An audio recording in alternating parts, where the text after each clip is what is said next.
سہل بن سعد رضی اللہ تعالیٰ عنہ سے روایت ہے کہ رسول اللہ صلی اللہ علیہ وآلہ وسلم حضرت فاطمہ رضی اللہ تعالیٰ عنہ کے گھر تشریف لائے۔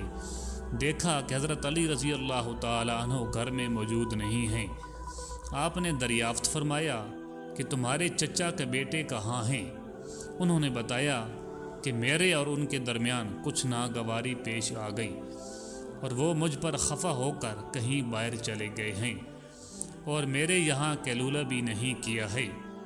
اس کے بعد رسول اللہ صلی اللہ علیہ وآلہ وسلم نے ایک شخص سے کہا کہ حضرت علی رضی اللہ تعالیٰ عنہ کو تلاش کرو کہ کہاں ہیں۔ وہ آئے اور بتایا کہ مسجد میں سوئے ہوئے ہیں۔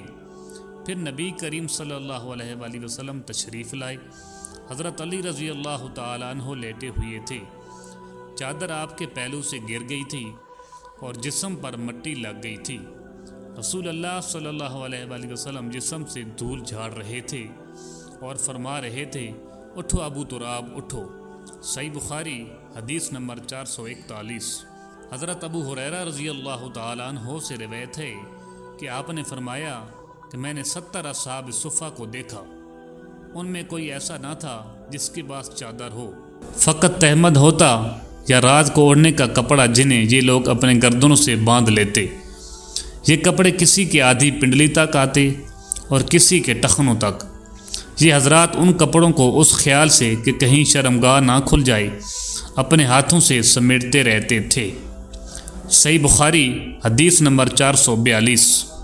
جابر بن عبداللہ رضی اللہ تعالیٰ عنہ سے روایت ہے، وہ کہتے ہیں کہ میں نبی کریم صلی اللہ علیہ وآلہ وسلم کی خدمت میں حاضر ہوا۔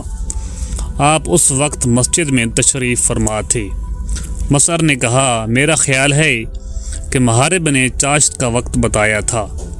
حضور اکرم صلی اللہ علیہ وآلہ وسلم نے فرمایا کہ پہلے 2 رکعت نماز پڑھ، اور میرا حضرت صلی اللہ علیہ وآلہ وسلم پر کچھ قرض تھا جسے آپ نے ادا کیا اور زیادہ ہی دیا۔ صحیح بخاری حدیث نمبر 443۔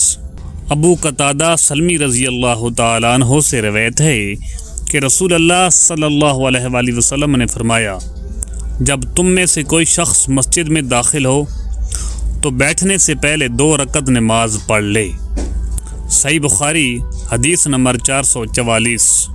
حضرت ابو ہریرہ رضی اللہ تعالیٰ عنہ سے روایت ہے کہ رسول اللہ صلی اللہ علیہ وآلہ وسلم نے فرمایا، جب تک تم اپنے مصلی پر جہاں تم نے نماز پڑھی تھی بیٹھے رہو اور ریا خارج نہ کرو تو ملائکہ تم پر برابر درود بھیجتے رہتے ہیں، کہتے ہیں، اے اللہ اس کی مغفرت کیجیے، اے اللہ اس پر رحم کیجیے۔ صحیح بخاری حدیث نمبر 445۔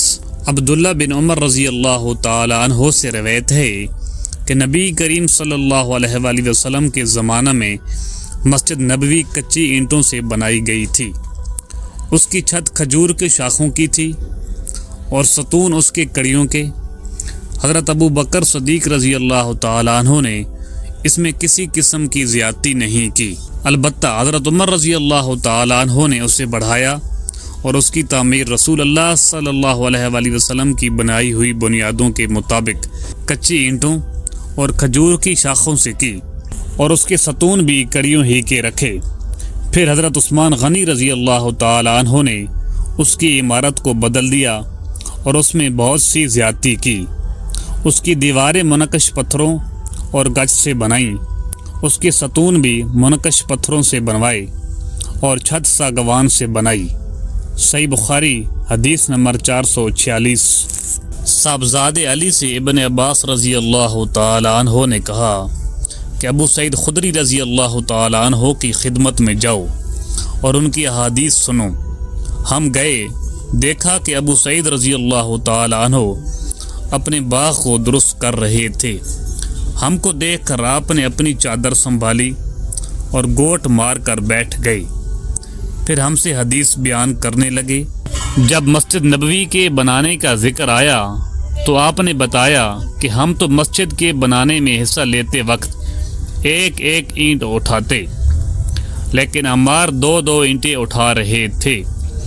حضرت صلی اللہ علیہ وآلہ وسلم نے انہیں دیکھا تو ان کے بدن سے مٹی جھاڑنے لگے اور فرمایا افسوس عمار کو ایک باغی جماعت قتل کرے گی جسے عمار جنت کی دعوت دیں گے اور وہ جماعت عمار کو جہنم کی دعوت دے رہی ہوگی۔ ابو سعید خدری رضی اللہ تعالی عنہ نے بیان کیا کہ حضرت عمار رضی اللہ تعالی عنہ کہتے تھے کہ میں فتنوں سے خدا کی پناہ مانگتا ہوں۔ صحیح بخاری حدیث نمبر 447۔